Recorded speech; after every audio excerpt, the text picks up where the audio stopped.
Olá pessoas, de novo aqui, estou com vocês nos passeios pedagógicos, vamos ser o Rodolfo, mas pronta para poder falar um pouquinho sobre a Torre de Mirô, aqui em Ribeirão Pires, né? Onde é possível inclusive trazer as crianças para poder visitar, claramente com uma antecipação, né, anterior, aí ligando para poder conversar com eles sobre a quantidade de crianças e tudo mais. O que é bacana aqui nessa região e o porquê que é interessante trabalhar na sala de aula, porque conhecimento de cultura está dentro da BNCC, né? Isso é uma chave para que a gente possa eliminar preconceito por meio dos conhecimentos. Então, conhecer uma região como essa é bastante interessante, tá bom? Vamos conhecer? Então, para entrarmos aqui na Torre do Miroco, a gente é carregado aqui pelo barco que nos conduz. E é legal que bem nesse barco nós temos os guiados, né, pela figura de um dragão japonês. Isso é muito bacana porque o dragão japonês, a cultura japonesa, é justamente o símbolo da nobreza, da realeza, da prosperidade, do sucesso. Olha lá que lindo! Gente, em meados do ano 2000, esse projeto aqui da torre começou a ser idealizado pelo reverendo Nakahashi, tá? Juntamente com um grupo de membros aqui do Templo da Luz do Oriente. Opa! E o que é bacana é que ela só foi concluída em 2014. E ela é uma das maiores torres aqui da América Latina, justamente porque ela é gigantesca. Ela tem 8 metros? Não, quanto que é, Fábio? 8 metros? Ela tem 8 metros não, né? Bem mais que isso. A professora de português aqui não sabe matemática, gente. Então, o que é legal, né? Que ela foi colocada... Nela tem justamente a relíquia da Meishu Sama, né? E aí, não, aí sim, a estátua tem 5,5 metros de altura, gigantesca. E o que é interessante da torre é justamente essa ponta dela, que vai ter um significado sagrado, que ela simboliza justamente a ligação da terra e do céu. Aqui, tá vendo lá em cima? Vou dar um close aqui para vocês. Viram? E aqui pra gente foi contada, né, que a construção dela teve adaptações aqui do Ocidente. Por quê? Porque no Japão, essas construções são feitas com madeiras e com encaixe, né? Não precisando ter um prego para poder construir. Então tem dois motivos interessantes. O primeiro é porque a gente está falando de um lugar em que tem terremoto. Então, quando o abalo ali nas placas tectônicas, a construção ela vai se mover também, mas não vai chegar a cair. E outra questão também, gente, que antigamente o prego era muito, muito, muito caro, né? Então, já que poderia diminuir um pouco o valor, que fizesse. Outra coisa interessante dessa torre, né? Que a estátua que tem lá dentro, ela é banhada a ouro. E os detalhes desse templo aqui também é. Então, essas beiras que ele tem são feitas a ouro. E lá, os últimos... Tá bem douradinho, inclusive, batendo com o sol, tá vendo? Os últimos detalhes e as telhas também são. As demais telhas dos outros locais, não. Tá? Elas são douradas, mas esse dourado aí é realmente tinta artificial. Mas tem essa preocupação da cobertura de ouro, justamente para a simbologia da nobreza e do sagrado. Então, nós estamos aqui, eu já estou na torre, e o que é bacana é que aqui o templo é todo estruturado para que nós tenhamos uma série de reflexões. Então, nós temos o lago, que em breve eu falo para vocês um pouquinho sobre ele, tá? As pontes japonesas, que não são apenas pontes feitas pela questão da beleza, mas todas elas têm bastante significado. E aqui é a torre, vista de pertinho. mas que nós não mostraremos lá dentro porque solicita-se que não faça imagens da parte religiosa. Então, né, depois a gente tem que trazer as pessoas pessoalmente aqui para ver. Aqui dentro da construção do pagode, nós temos a estátua do Inode Canon. Não vou poder gravá-lo, né, porque questão de religiosidade, de respeito e até mesmo, né, por uma consideração e deixar assim, vamos deixar um suspense para vocês visitarem aqui o templo, que é maravilhoso. Essa estátua, ela tem cerca de 5 metros e 5 metros e meio. E ela é uma estátua, uma divindade que não tem sexualidade, não é nem homem nem mulher. Mas ela é extremamente importante nessa divindade porque ela vai trazer o socorro em todos os momentos de necessidade. Não importa quem peça, né? Ela vai trazer justamente essa consideração do socorro porque vai pensar sempre num elemento da bondade. Aqui, frente a cada local religioso, tem uma fonte, que é uma fonte de purificação. Então, pede-se para que você lave a sua mão esquerda, que é o lado da espiritualidade, depois lave a mão direita, que está ligada realmente ao material. E com a mão esquerda você lava os lábios. Para quê? Para que suas palavras sejam sempre sagradas. Depois desse ritual, aí você pode adentrar aos locais tidos como sagrados para poder fazer as suas orações e tudo o que precisar desejar. No Japão, nós temos aqui a água como parte essencial da cultura japonesa. Por quê? Ela sempre está próxima dos templos, justamente por ser elemento de purificação. Então, antes das pessoas adentrarem os locais, elas tinham que se limpar. Por isso que é tão importante a imagem da fonte. E neste caso aqui, nós temos a estátua da Michiya Kanon, né, que ela é uma manifestação de uma divindade misericordiosa. A estátua foi confeccionada em bronze e enfileirada a ouro, trazida do Japão justamente para poder fazer parte aqui do complexo da Torre de Miroku.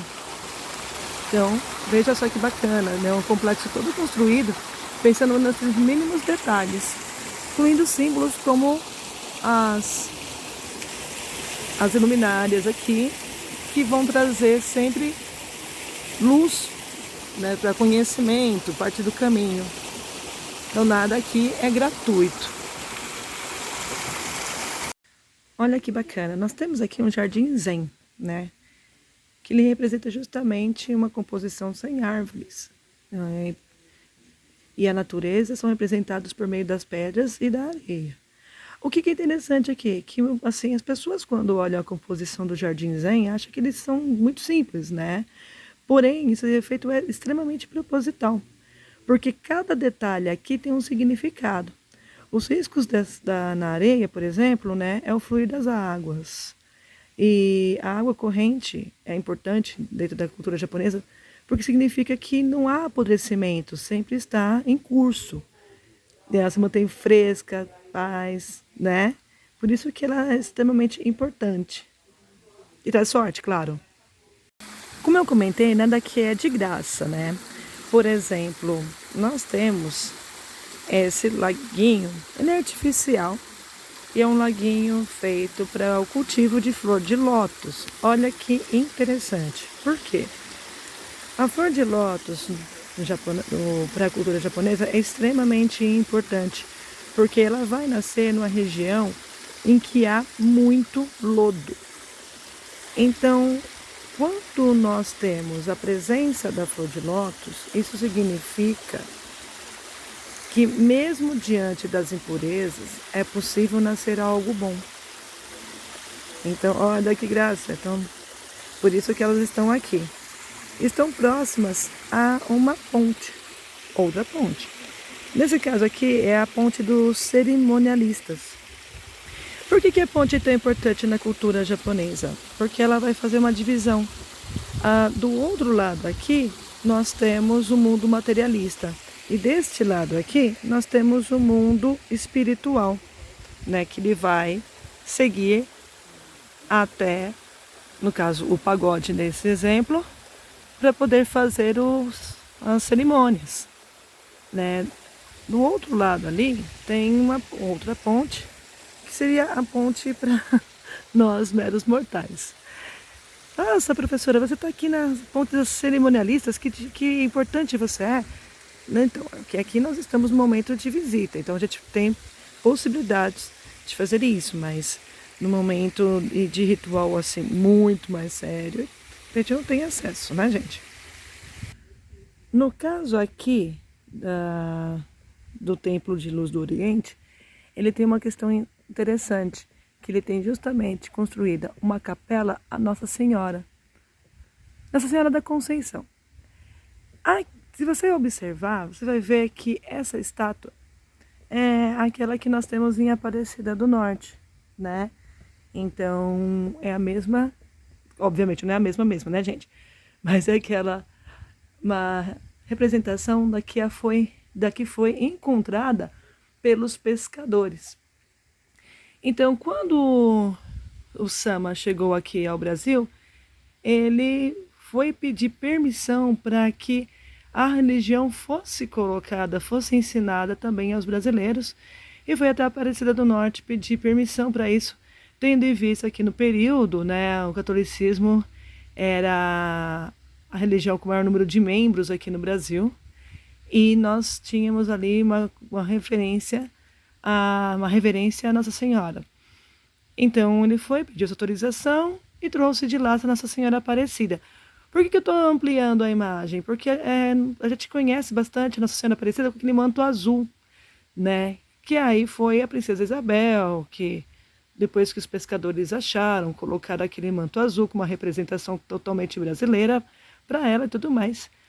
Mas quando os fundadores aqui da torre trouxeram a estátua e tiraram para poder limpá-la, percebeu o quão bonita ela era. Preferiram colocar na capelinha aqui a Nossa Senhora da Conceição realmente sem o manto, tá? Então, por isso que ela é colocada aqui desta forma. Bom, e no caso o Sama também fez um estudo sobre o catolicismo, o cristianismo, no fato. E aí achou-se interessante colocar essa homenagem também a São João Batista, que foi a pessoa enunciadora da vinda de Jesus Cristo, biblicamente falando, né? Lembra disso? Então ele literalmente perdeu a cabeça ali em nome de uma religião, não é nem uma religião, em nome de um princípio, em nome de se falar que algo bom viria a acontecer, mesmo que as pessoas não quisessem ouvir, né? Tanto que esse foi o final de São João Batista. Então, devido a essa fortaleza que tem essa imagem, também decidiu-se fazer aqui uma homenagem a ela. Bonito, né?